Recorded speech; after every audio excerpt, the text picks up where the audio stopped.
Hey guys, welcome back to my YouTube channel. I'm Ines. So let's get right into the story time. Let's start with the time that the story actually happened.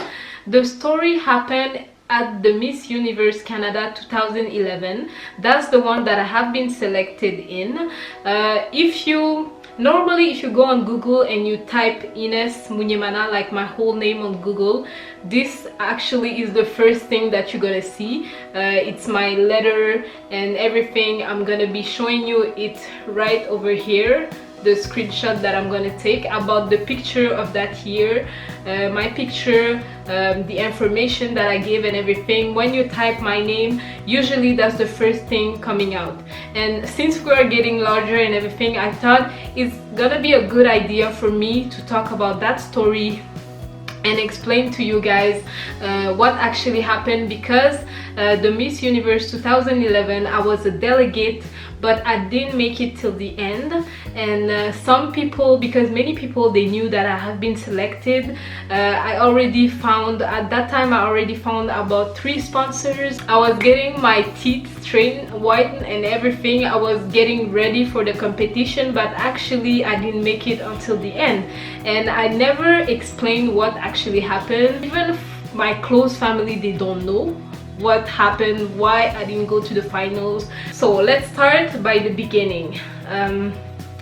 At that time, I was a model for sure. I was very skinny. I was at my, like, one of my best moments inside my modeling career. I was inside an agency from Toronto, and at that particular time, things were very relaxed for me. There was nothing going on around. So as I am, whenever there's nothing going on, I have to make something happen, because that's the way that I am. I have, you have one life to live, so every moment you have to try and make it the best. So I was like, okay, there's nothing going on in my modeling world, so I have to go and try to make something happen. By the way, Miss Universe is all about, winning the crown and stuff like that. That's why I have my crown on my head for the purpose of the video. I think it was fun to actually put it on. I was looking all over the internet. I was trying to find a competition that I could get inside, something that had to do with modeling, but also something that had to do with your brain, something that's interesting, intelligent, and in the beauty world, Then I fell on the Miss Universe site. I was like, okay, that's interesting. I remember when I was a little bit younger, when I was like 9. It's not something that I watched so many times. It was like one-time event that I watched like when I was younger, but I didn't remember what it was exactly. So when I saw Miss Universe Canada, then I read all the criteria that you needed. I was inside the criteria. In the Miss Universe contest, I'm telling you, you don't just have to be beautiful. It's not just about beauty. It's about beauty and brain and being a nice person inside and thinking about others. And a lot of things goes through the competition as well. It's a very interesting competition. I have so much respect for Miss Universe and all the organization. They make such a magical, great work. And I will never regret going and I can only appreciate all the moments that I've been inside the competition. What happened is that I was looking at all the competition, that I was like, I think I can make it to the finals. I think I can become a delegate for the Miss Universe. My personality is, when I want something, I want it and I have to get it. Like, I'm this type of go girl that whenever I see something and I'm like, oh wow, that's awesome, I have to go and try it and see for myself if I like it or not, or something like that. At that time, even though I was modeling, I was taking some classes in NLP, which is the full word is neuro-linguistic programming, which is kind of a psychology, it's but I think for me it's kind of something deeper than your regular psychology courses. One of the greatest motivational speaker, he used this technique to coach his clients, and it's Tony Robbins. I'm a huge fan of him. I was even a bigger fan of him when I was younger. I read all his book, and when I saw that he took that class, the neuro-linguistic programming, I wanted to take that class too, and that's what I did. I was thinking about maybe opening a place and become a coach for people who are trying to make their dreams happen and stuff like that, but it didn't go that way. I don't know why, but I had just finished studying that. That's why I took this class. I didn't tell anyone that I was going to register, because for me, I was like, if I don't tell nobody that I'm trying to get inside this competition, like my hopes will not be so up that maybe I will be like you know, that I will be sad if they don't pick me. I sent my application via email, and I waited. And guys, let me be honest with you, I didn't think that they will actually pick me. I didn't think that I will even get to whatever, you know. And that's one of the problems that happen, you know, when you get inside a competition like this and you don't even think that they're gonna pick you. That's one of the dumbest things that I can think about. Like, why would you register to something if you don't even, you know, trust and believe in yourself? There's a part of me that was like, okay, I'm good enough for that, you know, but I didn't think they will pick me. Actually, about a week after, they told me that they wanted to meet me in person. So they did this to all the girls that they choose. They had to meet them in person. And to tell you guys, we were up so many girls. I don't know how many girls they had to meet, but they were meeting us by a group of 20 girls, you know. At the end, I was like, oh my god, they picked me, you know, like they picked me, they want to see me, they want to talk to me. So I think I actually do have what it takes. At that moment, I sat down alone in my room and make my mind think about what I want out of this experience. And I put it in my mind that if I have to go further in that competition, because I'm already there, they already called me, they want to see me, if I have to go further in that competition, I was like, I have to win. I need to make a plan and I will win this competition. I went to focus on what the interview is gonna be like. I went to think about what the question that they were going to ask me, how am I going to answer that, because you know the interviews were in English. And then the big day came. So that day I was kind of a little bit nervous. I was asking my mom, is it okay, can I wear this? Yes, it's okay, and everything. I asked my brother, do you think there's any question they're gonna ask me that I don't know about? And then I went inside the interview. When I arrived, I saw some girls that I immediately connect with them. So I was talking with this girl, with this Arab girl, and then she was telling me that it was she did many competition. I think she was doing the Miss Universe for the second time. What's funny about that whole word is that many girls, when they get inside those kind of competition, they think that all the other girls, that's their first competition. But most of the girls there, they've been through so many competitions before getting to Miss Universe. They've been through so many practice of walking, of dancing, of stuff like that before getting to Miss Universe. So when they get there, most of the girls, they were as confident as me, but they had like something to lean on, you know. Me, except for my modeling career, I really had nothing to lean on, you know. I knew how to walk, I knew how to talk, I know I'm smart, I know my mind is at the right state for this competition, but other than that, like dancing and stuff like that. And I had, you know, I did only one competition when I was 16. It was the Hawaiian Tropic competition, and I think this one is like really a baby competition compared to Miss Universe. And then I was talking to another girl, a white girl, and she was telling me that it was inside the Miss Universe, it was her third time coming in, you know. And I was looking at all those girls, they were, you know, they were being there for the third time, the second time and stuff like that, and I was there being like, that's my first time. I don't even know much about what there is to do and stuff like that. And you could see that the girls, they were prepared like never before. you could also see that my motivation and my self-confidence was to the top, you know. When I walked, the way I talked, I can remember it like it was yesterday. I don't even know who this girl was, you know. I'm a very confident girl all the time, you know, but that time I was like confidence level, I don't know where. My confidence level was over the top. You couldn't imagine. If you saw me that day, I was in it to win it. I answered all the questions. I wasn't stressed at all. And at the end of the interview, they told us that in the group of 20 that we are, because they had other group of 20, a lot of other group of 20, and the interviews, they went on for maybe many days, you know. I was thinking to myself, they probably saw around 300 girls or something like that. And they told us in that group they will pick up 2 girls. In every group they will pick up about 2 girls.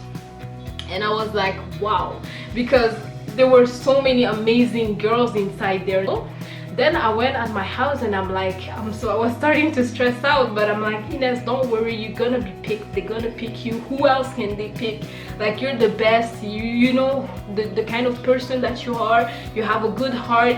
You're coming in this competition for the right reason. If you do win, you will make changes, you will go in Africa, you will help people, you will do whatever. Your title is gonna be all about others, not about just myself and stuff like that. Then I kind of, you know, went on with that mentality day after day until they called me and they told me, you have been chosen. Few days went by and they told me you have been chosen to be in the Miss Universe Canada competition. And that day it was ecstatic, you know. Even right now, like, I'm getting like this was one of the most exciting moments when they told me that they have picked me, and they will send me all the papers that I have to sign and all the regulations that I have to read and understand for how the competition is gonna go and everything. I was screaming, I was excited, I was the happiest that I've ever been. It was crazy, like, it was like a dream come true for me. Then I had to go get my headshot ready for all the media purposes, so they needed my headshot. I saw all the girls that were being chosen. It was, all of them were quality girls, all of them were amazing, awesome. I was so happy. For 3 months, I think, we had a practice because we had to repeat our dance routine, we had to repeat our, you know, walking and everything like that. So I think I went to 3 practices before everything happened. But at a certain point, it started to get a lot. I remember after one of my practice, when I was struggling to remember the choreography because I was never a dancer in my whole life, and then after that I was like, oh my god, I have to contact this sponsor, this sponsor, this sponsor. And then when I was talking to all the other girls, they had like a group of people around them to help them with all the behind scene, and I was doing all this by myself. And I could have understand because my mom, she was working a lot, my brother, he was busy, and I had to do this all by myself. The pressure starting to get in, you know, my confidence level started to drop. Then I was like, you know, I was kind of young in a way, because today if I think about it, I would have found a way to make it happen. But at the time I was still young, still learning, and most of the girls, they were even older than me. At the time I think I was 21, something like that. Most of the girls, they were a little bit older than me, and I started to feel the pressure. I was anxious. Then I started to doubt myself, which is the worst thing you can do. I started to doubt myself, even though all the people from the competition who are around us, who will contact us every week to see how we're doing with our choreography, how we're doing with this and that, they were very supportive for me. But I was starting to think like, oh my god, I can't make that competition, I'm not good enough. These girls, they've been there like 3-4 times. I'm just gonna waste my time. I'm putting a lot of efforts for nothing. That's what I was starting to think. And you know, that's how the mind is very powerful. Like today, obviously I regret, because when all of this started to happen, I kind of went down the line. Really, I didn't know what to think. I should have maybe took a book and get motivated again, and it was hard for me to get motivated at that point because I was only seeing everything negative that could have happened. I was like, okay, I'm gonna screw the competition. I'm not gonna remember my words. It's in English. I don't know how to dance. That was the only thing going on all over my head, and I forgot like how lucky I was actually to be the finalist, because so many girls, I know a lot of girls who have tried to even get inside the competition who never made it. Then I was here like as easy as that in the final, the 25 or the 26 final girls. One night I was like, I'm not made for this competition. Then I started giving myself excuses. I'm only a model. Like, how can I think that I could ever win a competition like that? This is something international.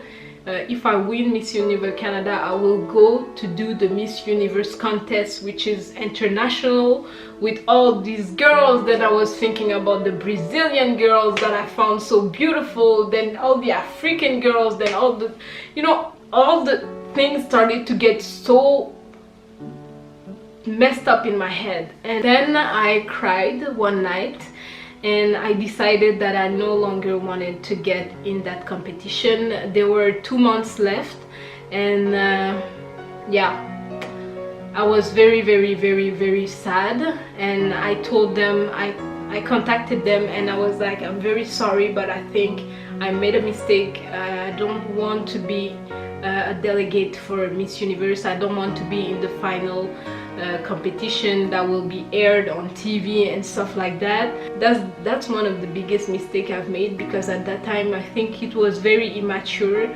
I didn't know how to handle that situation, and that's why sometimes, girl, when you don't know how to handle a situation, you have to go and seek help, you know. That's how it ended up. They asked me if I was sure, because for them I was very suited for that competition, but I told them I'm very sorry, I can't do that competition. They told me that it's okay. They were very, very, very positive about it. They told me that it's okay, you can take your time. And they said that anytime that I would like to do the competition again, they will pick me up without going through the interviews that I had to go. What can I say is that today I definitely regret my decision. If I had to go back in time, because after that, you know, I learned so many things about when you go inside that kind of competition, how many doors it opens for you in life, and how great it is to have it in my CV. Even today, when I get somewhere with my CV, and I showed them that I was a delegate for Miss Universe Canada, everybody is so impressed. Like, this is something so strong to have on your CV. If it was today, I would have sought some help. I would have gone to a spa. I would have done whatever to get my mind like, Ines, you still can do it. And after that, I was like very sad, very disappointed of myself, and it took me a while to get over it. The moment that I actually got over it, and that I was like kind of ready to go through that competition again, it was not the right moment in my life.